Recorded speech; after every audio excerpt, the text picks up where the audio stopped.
Hey guys, Lady Michelle This is Chicks coming at you March 28th, 2017. Go it's get 'em, Massie! Tuesday. Get 'em. Get 'em! We have a kind of extensive, but we're going to try to make it brief, blog on several different things. But the point is that you can't have a government if they're allowed to lie to you. Right. It is that simple. Through public schools and through the Federal Reserve, our government lies to us over and over and over and over again. And we're going to take you through some steps that kind of explain that. But first, let's talk about Massie, because this is super awesome. We're auditing the Fed. There's been a bill that's gone through Congress, been passed by Congress to audit the Fed. Yes. So, right now today, Massie is really excited because he's got 98 co-sponsors for the Audit the Fed bill, and I'm so excited. 24. If you are from another country, you don't understand why this is so exciting. You need to understand that the entire world economy is based on this dollar bill, and the fact that we have crony people, awful people at the top of this Fed who are stealing from everyone on the whole globe. I don't know. We'll just say it one more time for those of you that don't understand. The Federal Reserve has nothing to do with our government. The government. It's a private organization. We're going to go through this. And they are immune to being audited, and they are the ones that control interest rates, and they print money, and so they control inflation. Our Constitution only allows for Congress to coin and print money, not some private organization behind closed doors. It's a completely illegal entity, and so it needs to be completely shut down. But as I think it was Rand Paul, or who was it that said, and auditing the Fed might do that. Well, Massie and Rand Paul we both say, first we're going to start with auditing it, because the reason they haven't allowed a full audit is because they know they have things to hide. They have things to hide. So anyways, the House Oversight Committee, Jason Chaffetz, has announced that we'll reconsider H.R. 24, the Federal Reserve Transparency Act, today, right now. It's just happening right now. And it's a little kind of a shaky video. This was just taken about an hour ago, where he was introducing his bill. I am so excited about this. I'm floored because Trump will sign this bill. And they have the votes. This is going to be awesome. We are winning! Okay. Thank you, Mr. Massie, for 5 minutes for his statement on legislation. Thank you, Chairman Chaffetz, and thank you for bringing this important legislation. We say Chaffetz, it's Chaffetz. Over the past century, the value of the dollar has declined by over 95%. And during this time, over the past century, the value of the dollar has declined by 98%. Now, what you need to recognize is prior to that, when we were on a gold standard, we had 0 to almost no inflation, just a little bit during some pips in war.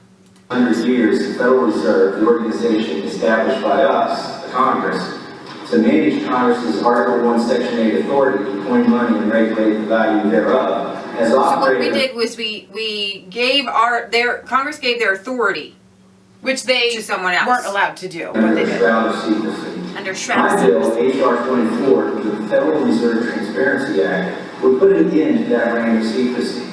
This is not a controversial bill. Americans demand transparency, and the House of Representatives has responded by passing this legislation twice in previous Congresses by huge bipartisan majorities. When its original author, Representative Ron Paul, first carried the Audit the Fed bill to the floor of the 112th Congress, it passed by a comfortable veto-proof majority, 327 to 98. When Representative Paul Brown brought this bill to the floor in the 113th Congress, it passed by an even larger majority, 333 to 92. In fact, among members of this very committee who were here in those Congresses, all Republicans and several Democrats voted for this bill on the floor. Yet some will still ask, why do we need this legislation? Isn't the Federal Reserve already audited? The question does deserve an answer. It's true that the GAO performs a limited financial audit of parts of the Federal Reserve, but this audit is perfunctory only. Due to the limits placed on the GAO by Congress, the U.S. Code makes several critical exceptions to the Fed's audit protocol of its most crucial activities. Let me list a few of those. Number 1, GAO is prohibited from examining Fed transactions or agreements with foreign governments and foreign banks. Number 2, they have a tiny baby audit. Okay, but this baby audit isn't allowed to do anything. It can't see what they're doing with international banks. It can't see what it's doing. GAO is prohibited from examining all Fed actions on monetary policy matters. Number 3, GAO is prohibited from auditing transactions made at the discretion of the Federal Open Market Committee. And 4, GAO cannot examine any discussion or communication among or between anyone who works at the Fed about any of the activities in the first 3 areas. When these restrictions were originally added in the 1970s, GAO themselves testified that they, quote, could not see how they could satisfactorily audit the Federal Reserve System without the authority to examine the largest single category of the financial transactions and assets that it has, unquote. So the GAO is the only governing body, right? And when all these restrictions were put in place by the banks, right? They said in the 70s, we can't do our job. Because the largest portion of what the Federal Reserve Bank is doing, that is immune to us. We can't touch it. We can't audit it. Right. So you see, even though a cursory audit is done, a programmatic audit needs to be completed in order for Congress to understand why the Fed does and why the Fed... So if Congress under the Constitution is given the ability to coin and print money, and they can't even just see what's going on, this should be the most basic, transparent thing in the world, but it's not. And the reason it's not is because these crony capitalists, and we can talk about fractional banking, we can talk about bailouts. When you hear a bailout, you're printing money, but it doesn't actually exist. Yeah. So next thing I want to take you to is, well, I want to give you you can look up the bill yourself. You can read the writings. You can read the text of it. This is www.congress.gov. Right. And HR 24. 99 co-sponsors. I'll try to remember to put the link in there. I want you to hear a piece. We've already played this piece again. I'm going to play it again because Rand Paul spells it out really well. Very comprehensive. Trump, who has endorsed the idea, Senator Paul has introduced an Audit the Fed bill into the Senate and is campaigning hard for the Republican majority to pass it while they can. Senator Paul joins us here in Washington. Senator, thanks for coming on. Absolutely. So why would we want to audit the Fed? Why is this of concern to the average person who's not a banker? I think an easier question is why wouldn't we want to audit the Fed? I mean, it's about transparency. It's about knowing what your government does. The Constitution gives the power to Congress to mint and coin money. We sort of transferred that power to the Federal Reserve in 1913. But I think we ought to know what they're doing. The dollar's lost 96% of its purchasing power. What does that mean? Your prices have gone up every year. What was once worth $1, is now takes $24 to buy what was once worth $1. And that's the result of policies made at the Federal Reserve. Absolutely. They print up the money, but it's sort of a codependency, and this is a dirty little secret. You need to have a Federal Reserve if you're going to have a $20 trillion debt. Why? They buy your debt, but they buy your debt by printing up money. So you can't have an enormous debt if you don't have a Federal Reserve printing up the money, but there are ramifications. Understand that this is what's wrong. What's happening in European nations, what's happening in Greece, they don't have the ability to just print their way out of debt. If they were the dollar, this is what people don't understand. Oh, we shouldn't end the Fed. They do good. No, they do no good. They allow it so that our government can go into more debt and more debt and more debt and leaves no responsibility. They're the greatest thieves on the face and here's of the the thing. planet. It sounds like they're a philanthropist. Oh, look, they're just giving money to the government. No, they take so much in interest rates. They take so much in inflation itself makes them fat. They are taking the cream off the top every single time. And the trick of it is, and I'm going to play this, they don't actually even print it anymore. It's all digital. It's worse than counterfeit money.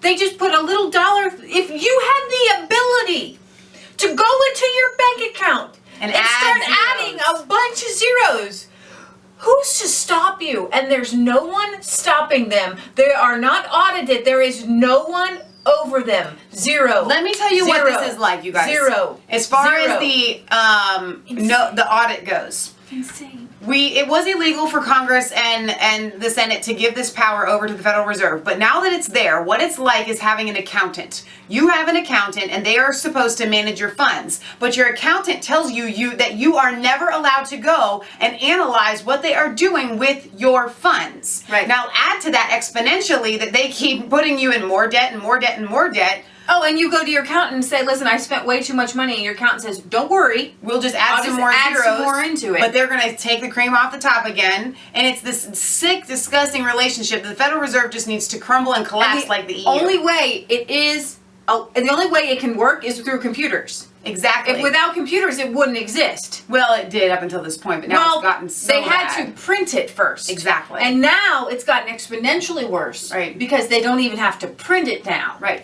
And for those, and just for a They money, used to take trucks all over the place. I've said this before, for those of you that don't know, because it's not shameful not to know. Right. When you deposit $10 into your bank, right, that bank now has the ability to loan out or loan out $100, or I don't know how much it is. It's called fractional banking. And so that money, it's fake. And it's all numbers on a computer. So not only are these numbers created, not only is this fake money is created, they're giving out false money. So when you put money on your credit card, or you put 10 grand on a credit card, and you think, well, I'm borrowing it from somewhere. You're borrowing it from thin air. It doesn't exist. It's a completely fraudulent system, which is why we wanted to get back to the fact that it's all a bunch of lies, and it's completely illegal what they're doing. It's completely fraudulent, and it's fake, and you're not allowed to lie to the American people when you're in the government. It's just not allowed to happen. Let me play this real quick. This is a representative for one of the Federal Reserve. Not printing money. Hang on. The matter is that what we're doing is printing money. That's out there. Is that what we're doing is printing money. We're not printing money. The amount of currency in circulation is not changing. The money supply is not changing in any significant way. We simply use the computer to mark up the size of the account that they have with the Fed. So it's much more akin, although not exactly the same, but it's much more akin to printing money than it is to borrowing. You've been printing money. Well, effectively, and we need to do that because our economy is very weak and inflation is very low. You just lied a minute ago. We're not printing money. You've been printing money. Well, effectively, we're not printing money. You've been printing money. Well, effectively. So this right here, the Federal Reserve money base. Now, what you need to understand is, see this is 1984. All right, this is billions of dollars. All right, so 1984, 1986, 1988, and Greenspan's response to a stock market crash in 2001. All right, and then 2000, and then there was actually, people don't understand, there was actually two things that happened, two blips that happened. 2000, then 9/11, and then 2008. Right. Okay? So this is a stock market crash in 2000, and then 2001, Greenspan's. And once they hit 2008, there's no stopping them at this point. Right.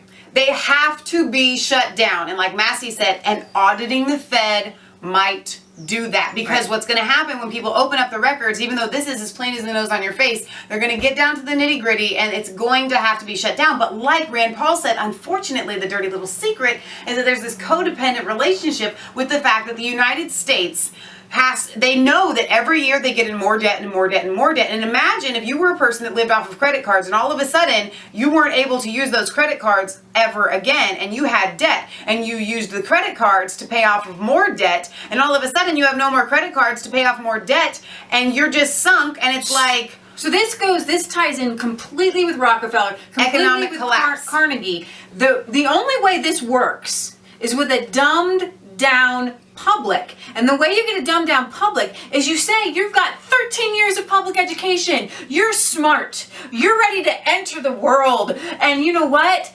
You're dumber than a box of rocks. Unfortunately. Unfortunately, we don't understand these lies that are happening. We don't understand the issue with public school is not necessarily what they're teaching you.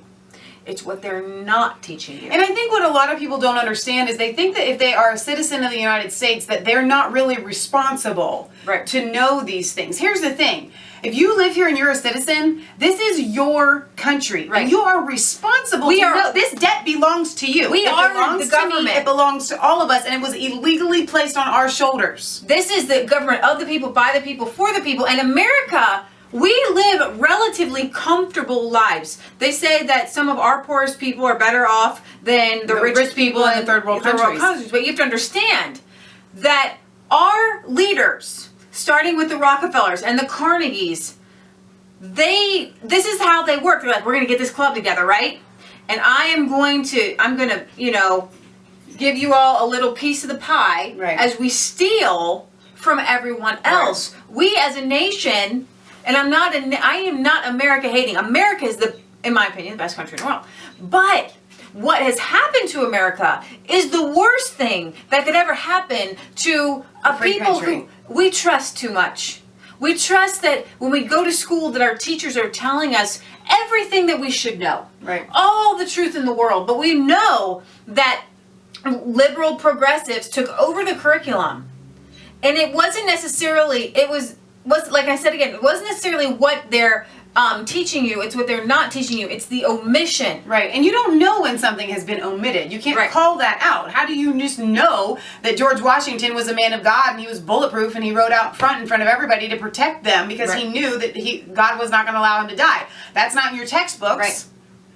You know, but there are historical writings of him saying that. I knew that God was not going to allow me. And the Indians, the natives, they said, that man, God is with him, the God. You know, they're not going to teach you that in school. So how do you know that you didn't get taught that? Stick with this because I'm going to play you this really short video. If you haven't studied the Federal Reserve, you need to spend hours studying the Federal Reserve. I want to keep your attention. I'm going to pay a little bit more of Rand Paul talking about it, then I want to just give you an idea of what we're talking about, why it's important, and why we need to get the truth out there. The ramifications are higher prices, so a lot of senior citizens will say, well, gosh, they tell me there's no inflation and I don't get an increase in my Social Security check, but the prices really are going up. You saw all those billions printed, right? Especially within the past, I'd say 15, 20 years. It's really skyrocketed, right? Since 2000. But even before that, inflation had gone up. And we know senior citizens, and they get like a 2-cent cost of living increase, but inflation and things that are costing are going up exponentially. So that is another lie that they're telling you. What the banks will tell you is that don't worry, even though we're printing off this money and the cream goes to all the bankers, okay, the inflation, it'll equal out because wages will increase. But that's not the case. Well, and like Leah said to me earlier, they're counting on the people reacting to that, but it doesn't, the reaction is a very, very slow reaction, and people go into more debt and the public suffers in the process. Go ahead. Well, I was just going to say, when you think about getting a raise, aren't you supposed to get a raise because you did a better job and you're worth more? Exactly. But instead, you get a 10-cent raise. Ooh, how many anybody getting so excited? Remember 10-cent raises, 20-cent raises? Ooh, I got $1 an hour raise. You're like that. It does not keep pace with the inflation. That's why it's true that the rich keep getting richer and the poor keep getting poorer. And you've got this weird dynamic where we have things in America, but you have two parents that have to work for the same quality of life that one parent only had to work for. So you're working double time.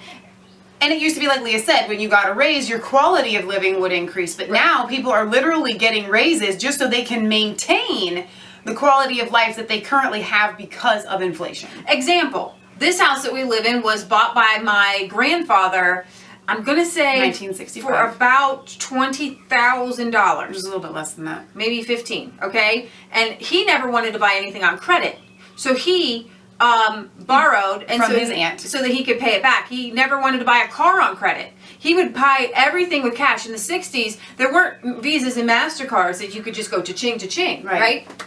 So everything that these people did was, a lot of them were buying, you saved and then you bought something. And a house was actually, you didn't have to get a 20-year mortgage back then. You could pay off the house. Well, now the house is worth over $100,000, and that's, you know, a great investment. No, it's not, because now it takes 20 or 30 years to pay off that same loan. Most of my friends that I know, people in their 40s and their 50s, they still owe $100,000 or $150,000 on their house. They will like never pay it off. Whereas that wasn't in the American dream. You bought the house, you paid off the house. You owned it, and that was your investment because you actually owned it. I'm sorry, Rabbit trail. from them at the grocery store.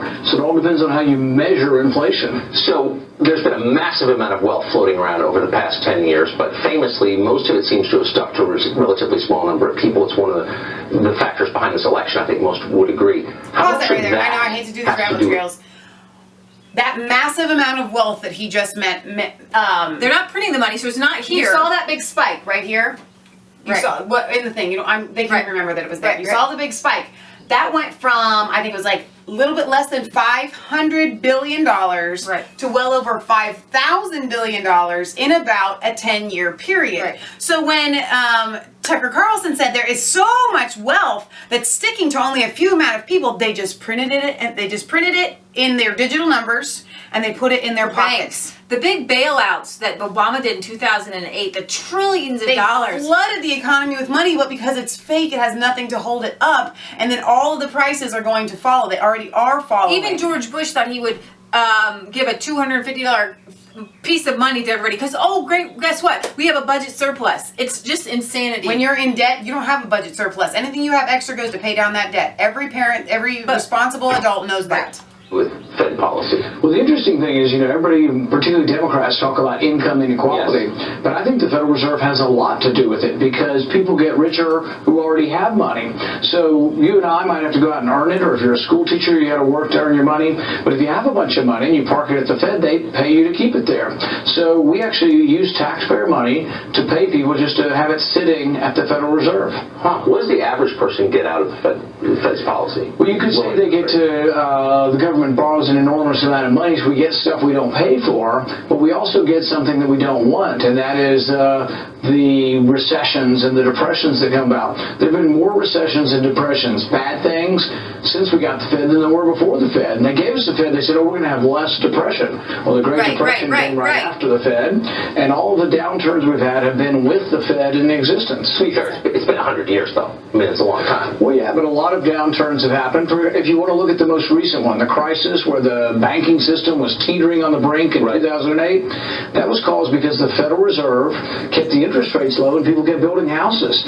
Instead, what should happen, if a bunch of people are building houses and you and I go out and we're all buying houses, the price of money, the interest rate should go up, and then the economy will slow down as the interest rates go up. Well, what happens if the Federal Reserve keeps the interest rates low permanently? Then what happens is you get a boom, and people are building houses like crazy, but they build too many houses because no one told them to stop building.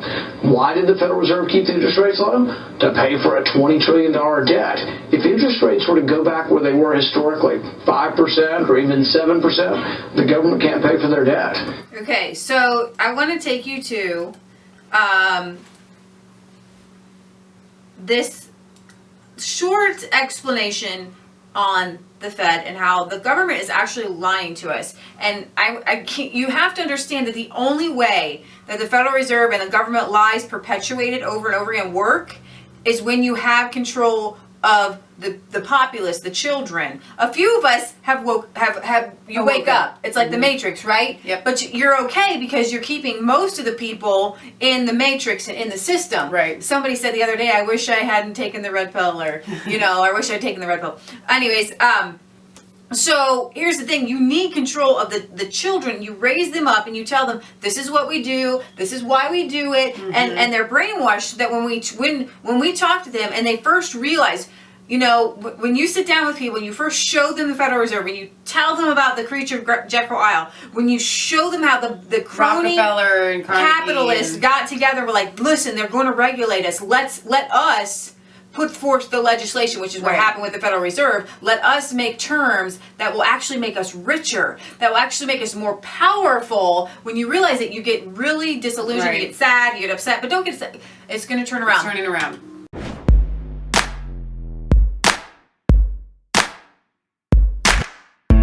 I was cold all alone, no place for home every day, so afraid, but you called my name.